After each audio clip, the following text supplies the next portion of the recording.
Hello and welcome back to Bicyclelegs and another edition of Studio Albums Ranked. And please welcome back to the channel my good friend Mr. Steve Schnee from Southern California. Steve, how are you doing today? I'm doing groovy, bicycle legs. I really appreciate you being here, or appreciate me being here, or you inviting me, one of the three.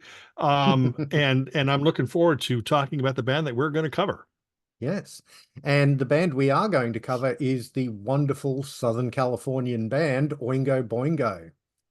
Now, of course, a lot of people would know Danny Elfman and know his work in soundtrack music and writing the theme for The Simpsons and things like Mhm. that, but may not be so familiar with the band Oingo Boingo because they were never a band that was a, top 40 band or anything like that.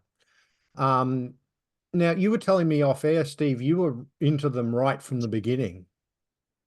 Yeah, what was really strange about well, I always thought it was great because in the early years, you always inevitably run across someone who goes, "Oh, have you heard Onka Bonga?" It's like, I've heard Oingo Boingo, but I've never heard Hmm. Onga Bonga. No, um, my friend Chuck and um, I don't remember how we discovered them, but it was on IRS and it was a 10-inch and it had this cool Cheshire Cat type cover. We thought we got to check that out. And I don't hear it now, but back then we were going, oh, these guys are totally influenced by XTC. I don't hear that anymore. But back then it was like, oh, if XTC never existed, neither would Oingo Boingo. But when I go back and listen to the stuff now, I don't hear that anymore. Mm, I don't hear that XTC influence, which is really strange. But that's how we got into it. And then they started getting played on KROQ, which was the big Southern California alternative rock station. And they became huge. I mean, we're talking, they were not musically, they were the equivalent of the Beatles. You couldn't turn on K Rock for an hour without hearing an Oingo Boingo song, yeah. which is pretty So incredible. they were one of those bands, I'm guessing from what you're saying, they're one of those bands that were like massive on the local scene, but never really broke out of that local scene. Yeah, the interesting thing about them is that, when, this is obviously pre-internet and stuff like that, but when I would talk to people from out of town, whether, be it on the phone or somebody visiting or whatever, we'd talk about certain bands. They're telling me about bands that they're familiar with. That I'm, me being the music nerd, I probably heard about two-thirds of those bands. But I'd always say, have you heard of Oingo Boingo? And they were going, what? What? They had no idea, Hmm. no clue whatsoever. And this was even in, two, three albums into their A&M Records career, and they still had never heard of them. So they really, at least for the first few years, they seemed like a Southern California phenomenon. Yeah. Well, my first introduction to them was the song Stay off the Dead Man's Party album, which Hmm. I don't know why, but for some reason here in Brisbane, that got a lot of radio airplay. Like 4 M was our sort of top 40 radio station. Hmm. And they used to play that song quite a bit. And I used to Wow. hear it a lot. And that was my first introduction to the band. It wasn't until a little bit later that I actually started collecting all the albums and all that sort of thing. But yeah, you know, it was just a bit weird that that song in particular got caught by sort of Australian radio, or certainly here in Brisbane. I Yeah. don't know about other cities, but Yeah, that is interesting that that's the song. I figured it would probably be Weird Science, the theme from the mhm. movie, or maybe even Dead Man's Party. That album, Dead Man's Party, is really the album I think that broke them nationally. I think that, even though they weren't a big band outside of Southern California, or at least I want to say, let's just say the West Coast, they hadn't really broken out of the West Coast too much. I think they were definitely getting airplay in other places, but they weren't huge. But I think that signing to MCA and releasing the Dead Man's Party album, I think that's really what broke, because then you'd always see that on MTV, Yeah, you know. yes. So anyway, there are 8 albums that we're going to be ranking today. We are including Danny Elfman's solo album because it is an Oingo Boingo album in all but name. All Hmm. the rest of the band are on the album. It's definitely got that Oingo Boingo flavor to it. So we're definitely including that one. We're not including Boingo Alive, even though that is sort of recorded live in studio. It's mostly older songs and it is meant to be a live album. So we're not including Hmm. that one. We're just including the studio albums. So Hmm. there are 8 in total that we'll be looking at. And I'll get you to start us off, Steve. What is your number 8? Okay, well, first off, before that, there are several Oingo Boingo compilations out. Skeletons in the Closet was like the best of the A&M years.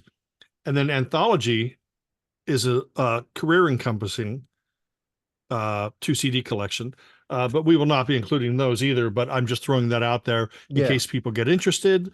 And there's a couple. There's like one called Best of Boingo out there. There's I think that um, A&M 20th Century Masters or something out there as well. But let me start with my number 8, and that is going to be when they briefly their final album they changed their name to Boingo, Hmm. and it was this album. It is a heavier album. It is a darker album. It has beautiful moments. It's a much more sophisticated. They're moving away from the quirky and like the cartoony quirky sound, and then embracing something that's darker, more serious, more emotional, more powerful. But I don't think it works as well. I think that his solo career, like the stuff he put out in the last couple of years or that last album, that that was like the logical progression from this, although that's very different as well. But so Boingo is my number 8 in my ranking of the Oingo Boingo catalog. Ah, more on that later. My number 8 is going to be Dark at the End of the Tunnel from 1990. This was the last of the MCA Hmm. years. To me, it was like the thing about Oingo Boingo is they were on 3 different record labels through their career. And to me, they changed their sound each time they changed record labels. Hmm. And, this is sort of the culmination of the MCA years sound to me. It's a bit smoothed over. I feel like some of the more rougher or quirkier edges are kind of smoothed off by this stage. I think they're looking for sort of chart success and that sort of thing. There's still some wonderful music on this album. Things like Skin. I love the song Skin. It's Hmm. a really good song.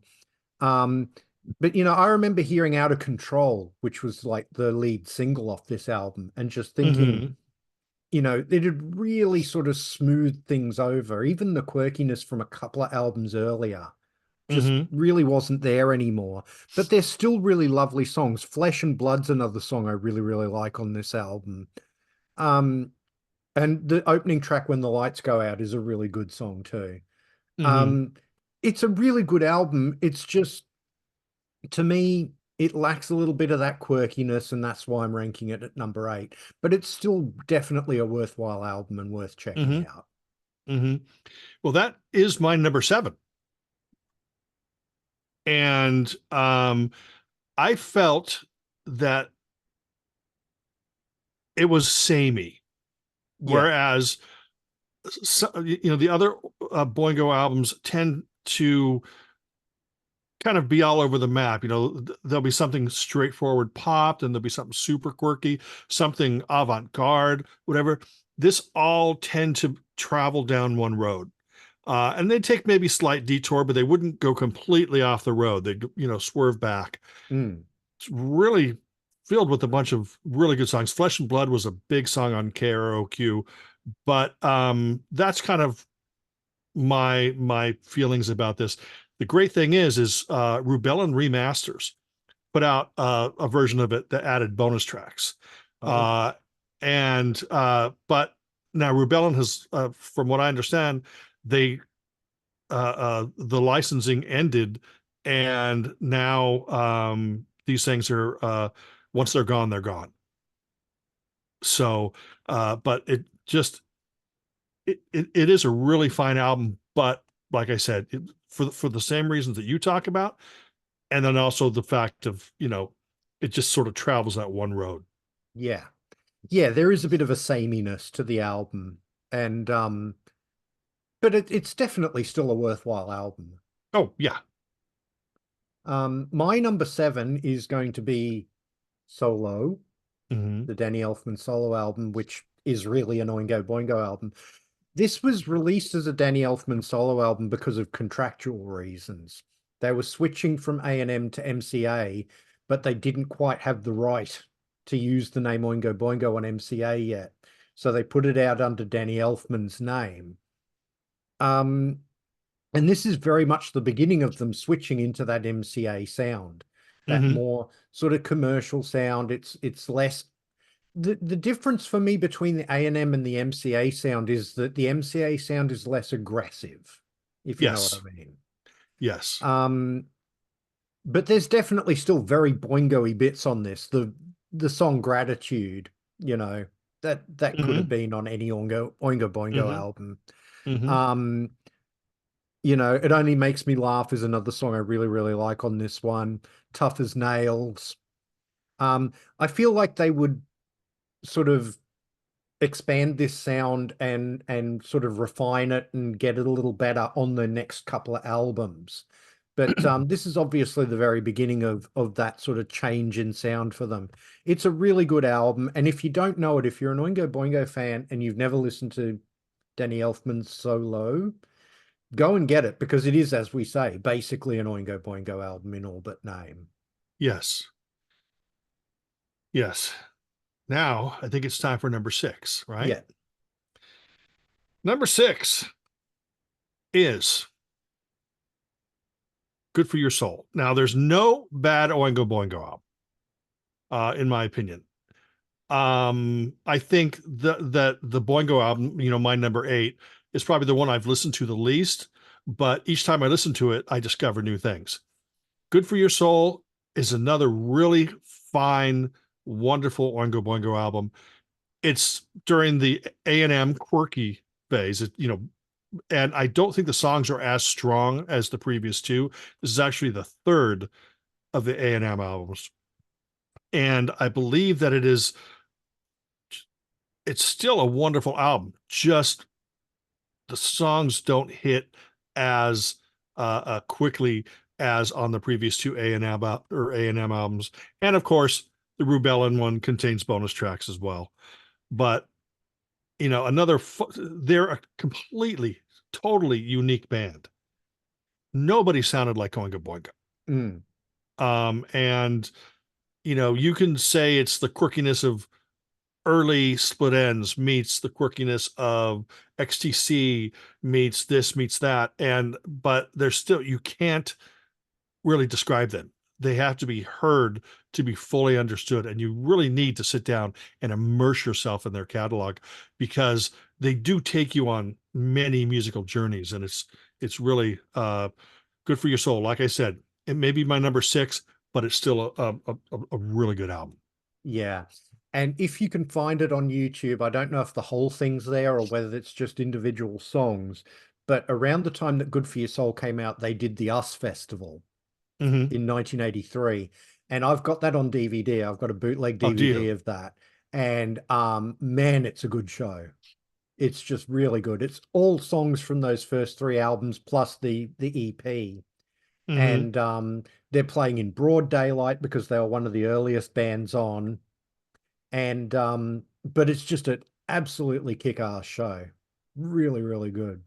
I remember when the S festivals happened. I didn't go to them, but that is a time period just when I see the logo and I remember, hearing back from people that did go just how great this band was and that band was, whatever. And it's such an incredible time. What was that, 83, I think it was? Yeah. I think Us Festival did 2 years in a row, I believe. Yeah, 82 and 83. Yeah. Yeah. And just a wonderful. I don't think a band like Oingo Boingo would be able to exist today on a major label. No. Yeah. So, but anyway, yeah. So So why my don't you go into number yours? My number six is going to be Dead Man's Party, which might be a Mm, bit surprising because this was my introduction to the band. hmm Um, I just feel like there's a couple of songs on here that aren't quite as good a quality as the rest of the album, if you know what I hmm mean. hmm Um, Songs like Just Another Day, Dead Man's Party, um, No One Lives Forever. Probably No One Lives Forever to me is a bit of a throwback to the A&M years, hmm sound-wise. Um, Stay, as I say, that was the song I first heard, and I still love that song to death. Um, but there's a couple of songs, Heard Somebody Cry, Fool's Paradise, that I just think they're not bad songs. They're just not as high quality as some of the rest of the stuff on the album. hmm Um, so yeah, that's the only reason I've got it down at number six is just it's a little uneven, but the good bits are just so good on this album. hmm hmm So that's my number six. One thing that I did want to mention is the guitar player of Oingo Boingo, Steve Bartek, and I believe that he's still his Danny Elfman's like musical partner. I think he does some arranging and stuff like that. He used to be in the Strawberry Alarm Clock, Yeah. yeah, back in the '60s, which is pretty amazing. This guy's had a heck of a career. Yeah, Of and course, so is Danny Elfman. But go ahead. yeah, but just recently, Steve Bartek's actually recorded a couple of songs with Jerry Casale from Devo, Oh like wow, solo songs. So wow. yeah, Now are they under Steve Bartek solo songs or Jerry Casale? no, they're Uh, Jerry Casale's songs and they're under his name, but Steve Bartek plays guitar on them. So Amazing, amazing. That yeah, I haven't heard yet. So, are we going to number five now? yeah, Bicycle legs. Okay, my number five is Solo. Um, yeah, it's a smoother Oingo Boingo sound. I always approach everything as a pop kid. You know, mm, when I listen to Kiss, I don't listen to Kiss as a hard rock band. I don't care about the lick it up period, things like that. I care about the tune. So I'm always approaching things from that angle as opposed to approaching things from a quirky pop or new wave or power pop. I'm always listening for the songs. And that's what I liked about Solo. It was a smoother Oingo Boingo sound, but it still retains that Oingo Boingo personality to it. mm, And like you said, it's Oingo Boingo in all but name. And Gratitude got a lot of airplay on KROQ. But there's, in my opinion, a lot of really good songs on it. And of course, the Rubellin ones contains bonus tracks. So yeah. that's my number five. All right. My number five is the 1987 Boingo Mm, album. This is my favorite of the MCA years because I hmm think as an album, it's just I feel like it's more consistent than the other two. And hmm like side one of this album in particular, absolutely love it. Um, I've got, it's got Home Again, which I think is a wonderful opening track. I love the hmm horns on that song. Where Do All My Friends Go? Really, really love that song.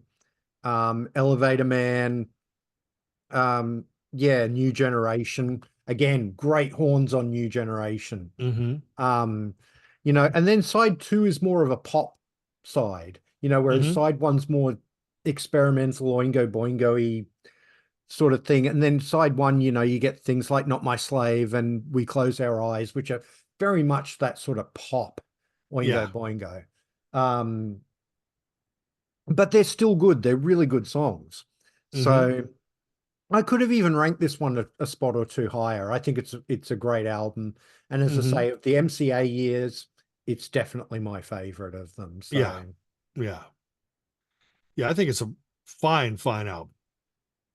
And I will be talking about that yeah. soon. Soon.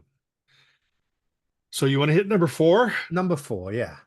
Number four, the second of the A&M albums, and that's Nothing to Fear. Came out in 1982, the year I graduated high school. So of course,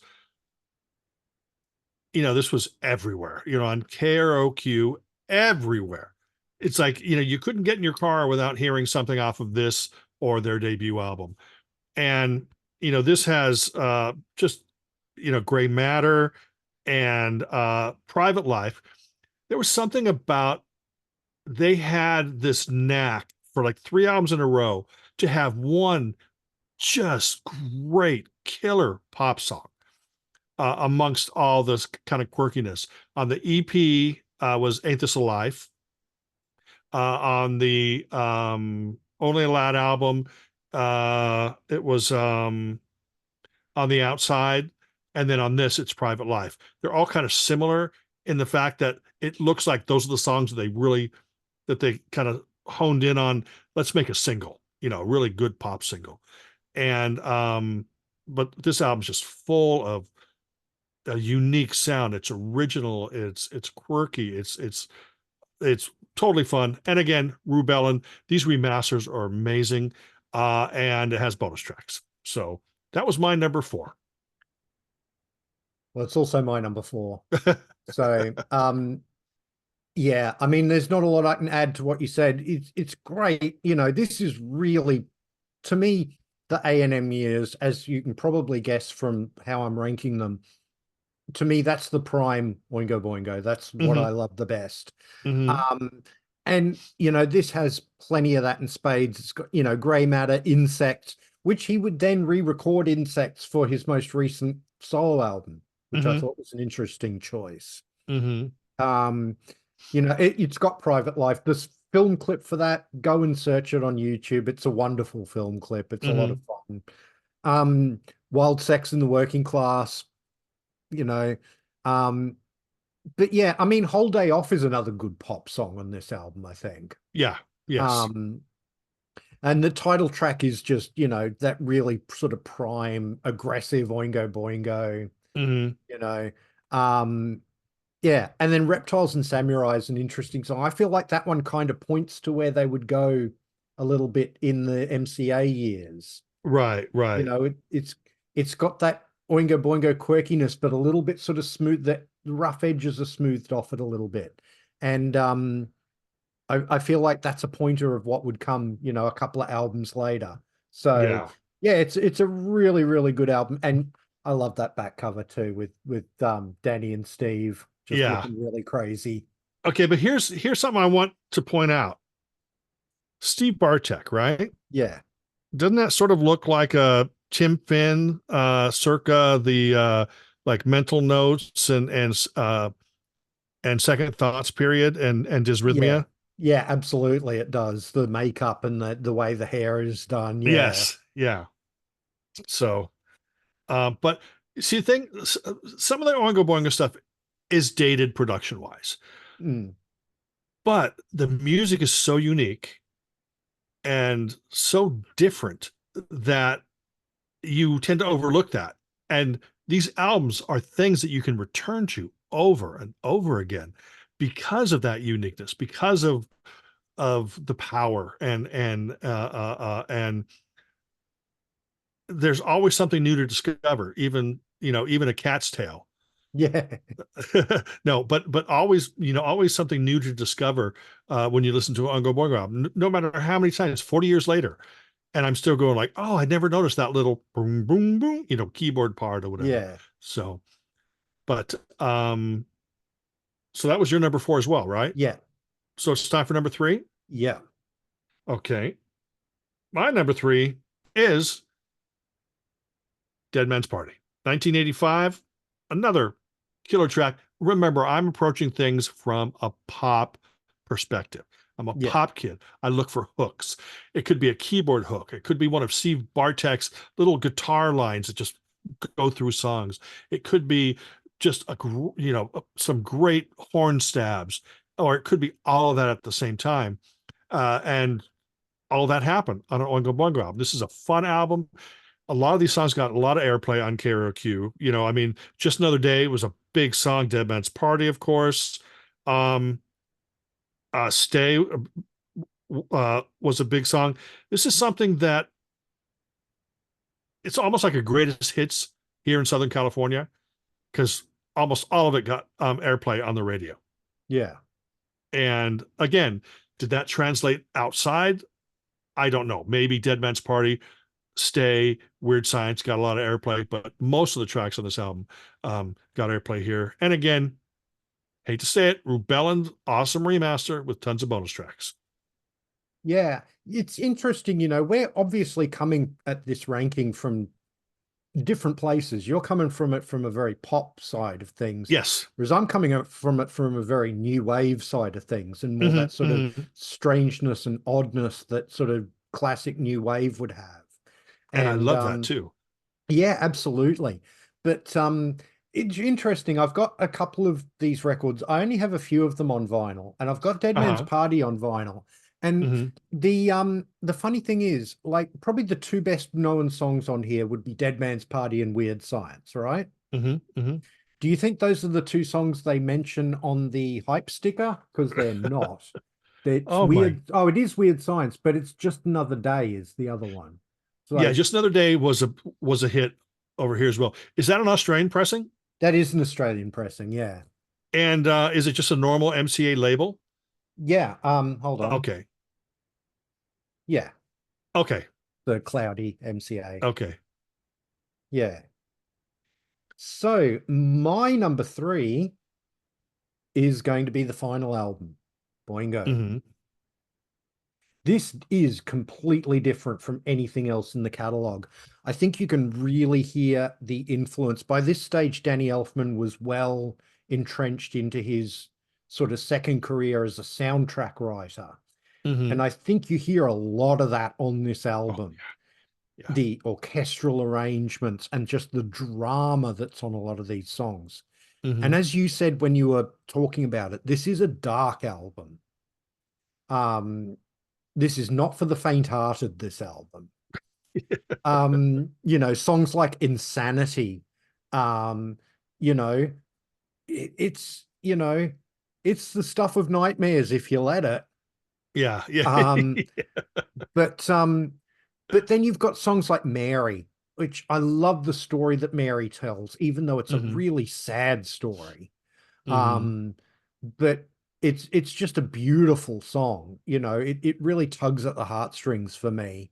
Um, Can't See Useless is also a really song like that. Lost Like This is actually a very early Oingo Boingo song that they Mm-hmm. went back and re-recorded. I've got a bootleg of on vinyl of a bunch of early Oingo Boingo songs, like demos Mm-hmm. and that sort of thing. And there's a Mm-hmm. demo of that song from, I think, around the time of Good for Your Soul. Okay. And it has a bit more sort of upbeat boppiness to it as you would expect from those early years.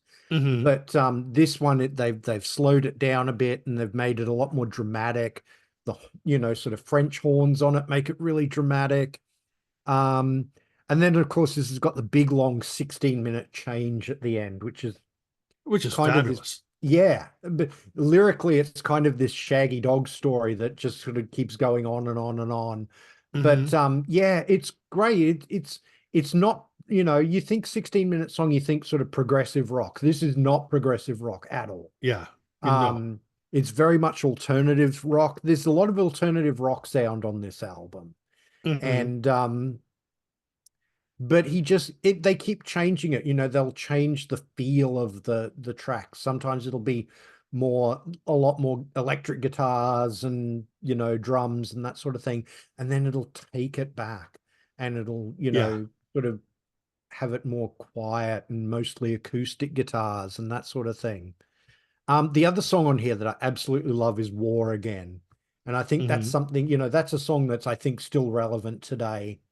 It's a very much an anti-war sort of song. The Mm-hmm. idea that, you know, smart bombs make everything good and we only kill bad people and all Yeah. that sort of thing.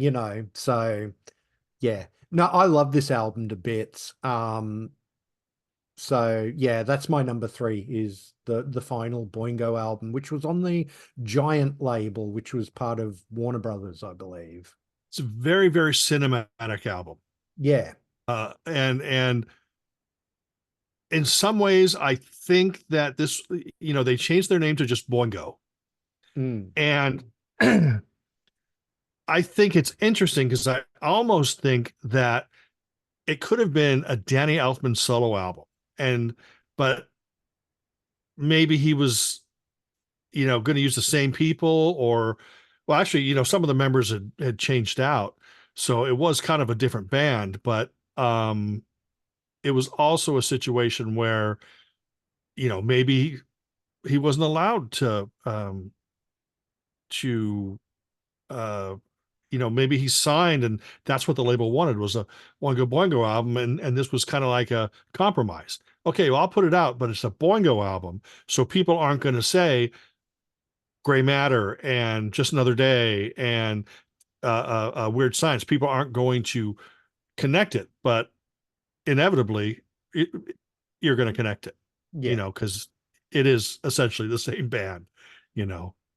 But yeah, it's a very dark and it's not an album that you walk away and snap your fingers. Oh, I remember that song. It's an album that you really have to Mm. immerse yourself into. Yeah, actually, one word I would use to describe this album, menacing. And Yeah, you can get that from the album cover too. I mean, look at yeah, those images. yeah, You know, they're sort of the stuff of horror movies. yes. Okay, now it's time for number two. Number two. Number two, Only a Lad. This is a one. It's just a really odd, unique, wonderful album full of great songs. I have to admit that, their version of You Really Got Me, it's like, oh, this is this is terrible. The first 10 times I heard it, I go, oh, good Lord. 11th time I heard it, I go, this is brilliant. It just, Mm. one day it clicked. But this, unfortunately, this has the song Little Girls, which now is very politically incorrect. Um, and but this has On the Outside, another great pop song. And of course the title track, just everything on this album, Nasty Habits, really super fun. And this just introduced a band. I mean, you could just, judging by the cover, you knew it was going to be an odd, weird little record. Mm. Um, and this Rubellin adds the IRS EP to it, Oh, nice. including the Ain't This a Life that was on the 10-inch, and then Mm. the version of Ain't This the Life that was on it when they reissued the 12-inch, I think. Yeah. But it's nobody sounded like Oingo Boingo. And that was something that hindered their career because they were so different, so unique. But it's also something that's why we're still talking about them today. Yeah. So Oingo Boingo Only a Lad from 1981 is my number two in my Now, Oingo Boingo ranking. correct me if I'm wrong, Steve, but including the EP tracks on that CD, that'd be the Mm-hmm. first time those have been officially released on CD, isn't it? Um, I think all of them might be on Anthology. Let me Oh, check. okay. Maybe I'm going to check here because Anthology has a couple rare things.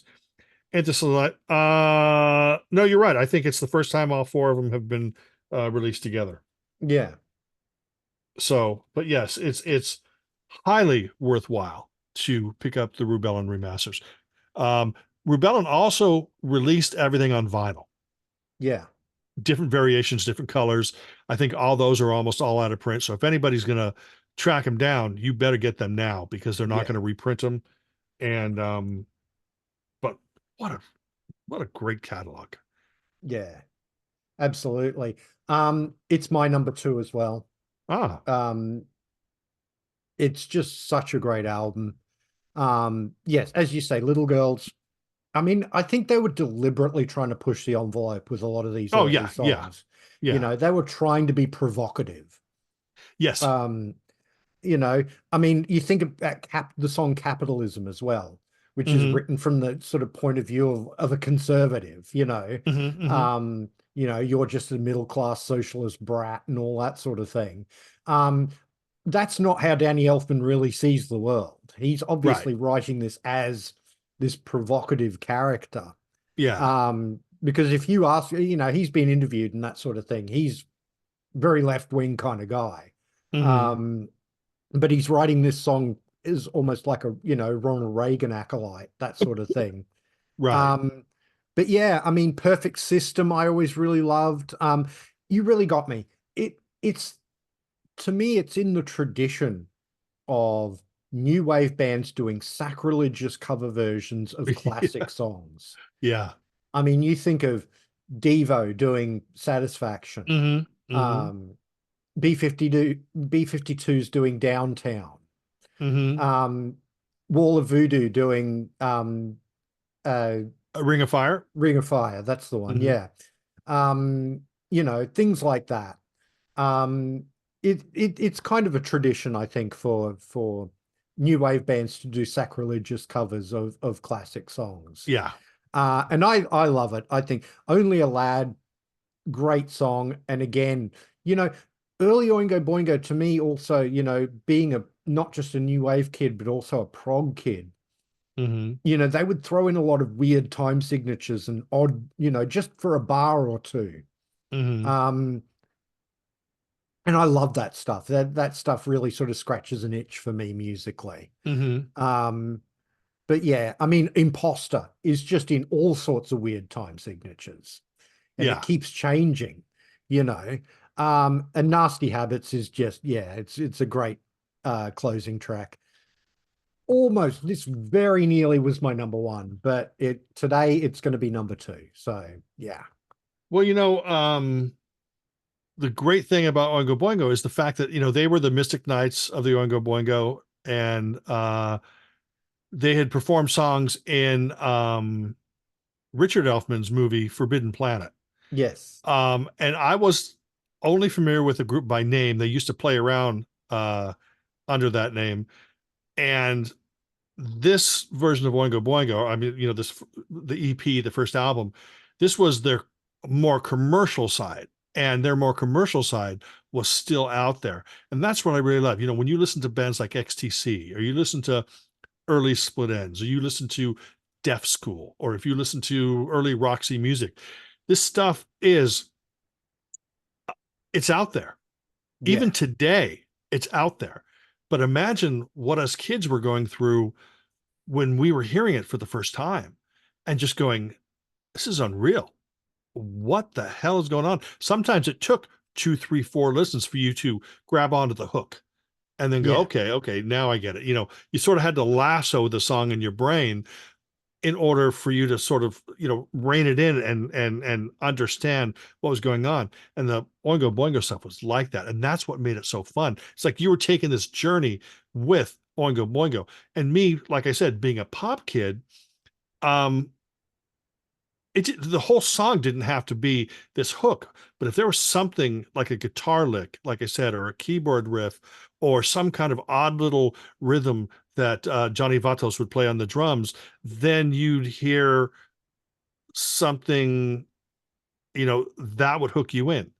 Mm, And that was always the wonderful thing about Oingo Boingo. It was always something to enjoy. yeah. So Steve, you're number one. I'm a pop kid. I'm a pop kid. I love hooks. I love melodies.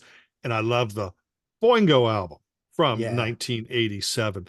My favorite Oingo Boingo song is on this album, and that's We Close Our Eyes. Mm, And if there's any Oingo Boingo song that should have been a number one single, they had a lot of great songs that all should have been top 40, top 10, uh, top 20. But We Close Our Eyes, I thought this is the song that's going to break them big. And it got a lot of airplay, got a lot of attention, but it didn't do much, which means that my ticker is broken. In my hit single ticker has been broken all along. My collection is full of bands that should have made it big. Maybe I'm bad luck. Maybe if I like a band or if I love a song or something, maybe it's destined not to become a hit. But this is full of just great songs, great hooks. This is the smoother sound of Oingo Boingo. When I say smoother, I don't mean it's lightweight. I mean, you know, they could get really quirky here or really quirky down there, but this sort of keeps it down center, and it's still a great collection of songs. And again, bonus tracks on the Rebellion remaster. And that is my number one, Oingo Yeah. Boingo album. No, good choice. I feel like that album doesn't get enough respect. Hmm. Um, as I say, I ranked it higher than Dead Man's Party. Or, Hmm. it to me of their MCA years, it's the very best thing they did. Yeah, So, um, absolutely. but my number one is going to be Good for Your Soul from 1983. Hmm. To me, this has my absolute favorite Oingo Boingo song on it, and that is the opening track, Who Do You Want to Be? Hmm. Um, I love it. It's like ska on speed, you know. It's the fastest ska you will ever hear. Yeah. And the horns are incredible. The vocal delivery of it's great. I love the lyric. To me, it just, yeah, and it is really quite aggressive too, it's in your face. Hmm. And I love that about it. The Hmm. title track is wonderful. No Spill Blood. I love that. The lyric is based off the 1930s Island of Lost Souls, Island of Dr. Moreau. Hmm. Hmm. It's actually the same movie. Here's a fun nerdy fact for you. It is the same movie that inspired Devo's song Jocko Homo. Oh, interesting. That I Yeah, did not know. because there is a scene in it where the creatures that Dr. Moreau has created are out in the jungle, and one of them is talking to the rest of them, and he says to them, "What is the law?" And they say, "The law is not to spill blood." So no spill blood. So that's where you get this song from. But Hmm. then Hmm. after that, they would say, "Are we not men?"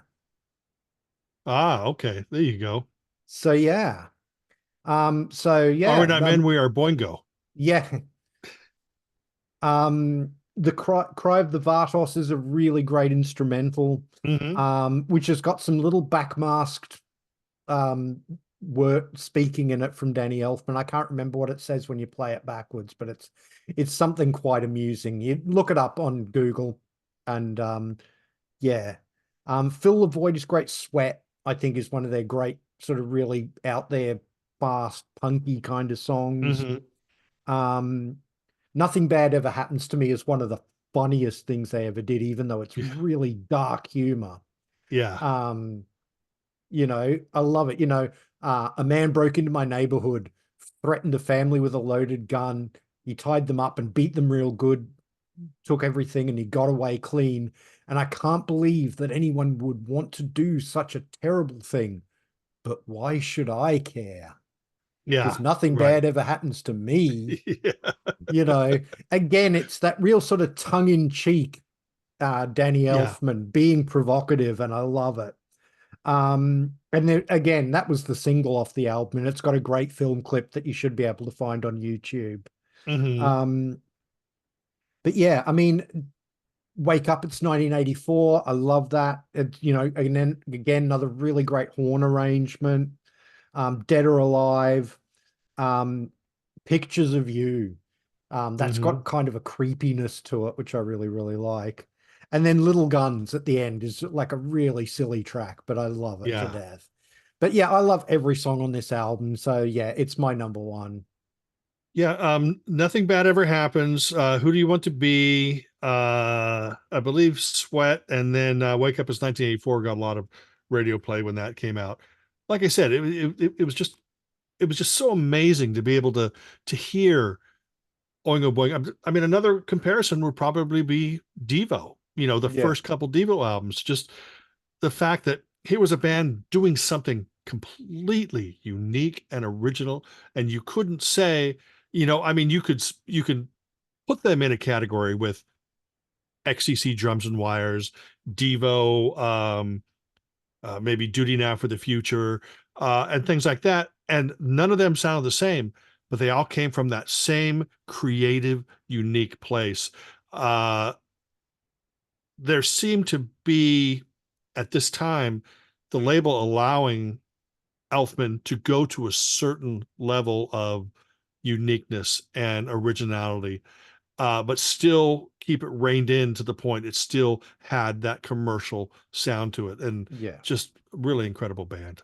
Yeah, the other band I would throw in there as being that in that sort of unique thing is another label mates of them when they were on IRS, and that Mm-hmm. is Wall of Voodoo. Absolutely. You know, especially those two Stan Ridgway albums. Mm-hmm. Mm-hmm. And even like Ridgway's solo, like the Yeah, Big Heat and stuff like that. I saw, in fact, I saw Wall of Voodoo open. It was Hazel O'Connor, Wall of Voodoo opening for XTC at the Hollywood Palladium in 1981, I believe, for the Black Sea Tour. And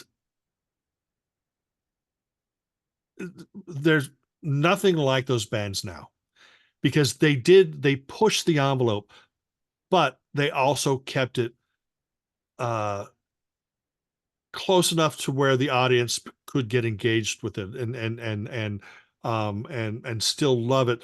But there was that whole, different sound. Wall of Voodoo was definitely darker than Boingo, yeah, but it was still strange enough. It wasn't the Cramps. Everyone loves the Cramps, right? mm, Nothing wrong with the Cramps at all. That's out there, right? But it's not. It's in the out there category, not in the out there, but also commercial category. The Cramps mm, never tried to be that way. yeah, But Oingo Boingo, Wall of Voodoo, XTC, Devo, they were in that out there category, but they were still accessible to silly little pop kids like me. yeah. So there you have it, everyone. That's our Oingo Boingo rankings. As you can see, we took the catalog quite differently, but we both agree that these are all really good Yeah, albums and yeah. all well worth checking out. Hmm. Steve, thank you so much for doing the show with me. Always a pleasure Thank to you. have you on the channel. Thank you very much. Um, I really appreciate it. for any of my viewers who don't know Steve's channel and the CD Junkie and all that, I will leave link in the description. Please go and subscribe if you haven't already. Please do like, share, and subscribe here. It really does help the channel out. If you're new to the channel, please go and have a look at some of my other videos. I have everything playlisted. So if you want to see some of my other studio albums rank shows, I have a playlist for that.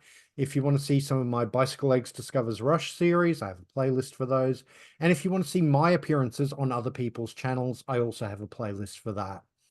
If you want to follow me on social media, I'm at bicyclelegs on Instagram and Twitter, and I have a dedicated bicyclelegs Facebook page. Links are all in the description. Please come and give those all a follow and join in the conversation.